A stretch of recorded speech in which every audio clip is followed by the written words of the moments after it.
Doctor B R. Ambedkar का बना हुआ संविधान हमारे देश में लागू नहीं हुआ था। उससे बहुत पहले की मैं बात कर रहा हूँ। तो जो पासवान समुदाय के लोग होते थे, जो हस्बैंड वाइफ होते थे, जो साथ में नहीं रहना चाहते थे, तो उनका डाइवोर्स कैसे होता था। आज हम लोग उसी इतिहास के पन्ने को पलट कर देखेंगे, जिसमें आपको बहुत सारे अपने अतीत के कुछ आपको सबूत भी मिलने वाले हैं। तो जब पति और पत्नी आपस में नहीं रहना चाहते थे, तो उस समय डाइवोर्स होता था सखुए के पेड़ से। तो कैसे डाइवोर्स होता था? तो जो सखुआ का पत्ता होता था उसको बीच से फाड़ दिया जाता था, या तो सखुआ का जो लकड़ी होता था उसको बीच से काट दिया जाता था, जिससे ये प्रमाणित हो जाता था कि जो पति पत्नी है अब वो स्वतंत्र रूप से अलग अलग रह सकते हैं, यानी कि दोनों के बीच में अब डाइवोर्स हो चुका है। तो इस प्रकार से पासवान कौम में पति और पत्नी के बीच में डाइवोर्स हुआ करता था, यानी कि सखुए का पेड़, जो कि एक हमें अतीत से जोड़ता है।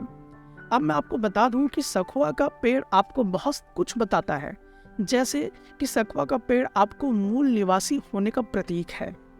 ये कई सालों से खड़ा है, कई सालों से पड़ा है और कई सालों से सड़ा है। तो ये हमारा कहीं ना कहीं मूल निवासी होने का प्रतीक दिखाता है।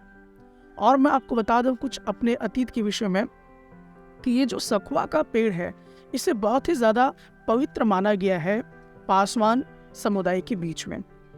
ऐसा इसलिए भी क्योंकि जो गौतम बुद्ध थे वो जब जन्म लिए थे तो सखुए के पेड़ के नीचे ही जन्म लिए थे, और जब उनकी मृत्यु भी हुई थी तो वो सखुए पेड़ के नीचे ही उनकी मृत्यु हुई थी।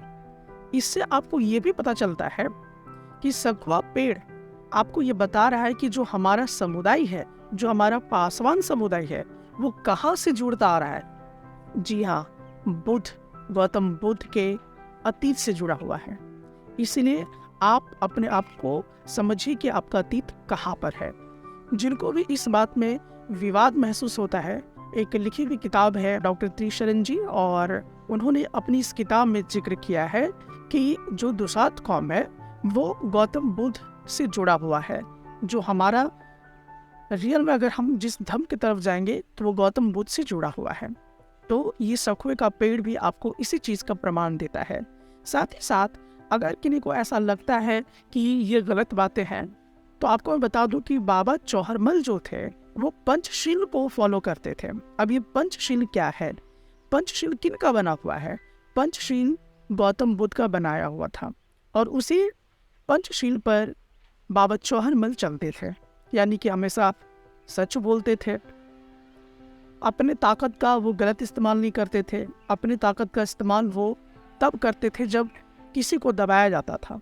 दबले कुचले लोगों को अगर कोई दबाता था तब वो अपनी ताकत का इस्तेमाल क्या करते थे, वो शराब को कभी हाथ नहीं लगाते। साथ ही साथ बाबा चौहरमल है, उनकी पूजा में खीर जो है वो चढ़ाई जाती है। मांस या नशा का पदार्थ यूज नहीं किया जाता है।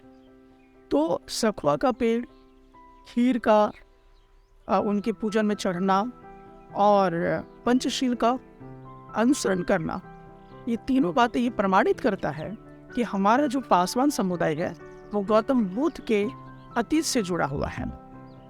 आपको ये जानकारी कैसी लगी आप कमेंट सेक्शन में आकर जरूर बताइएगा।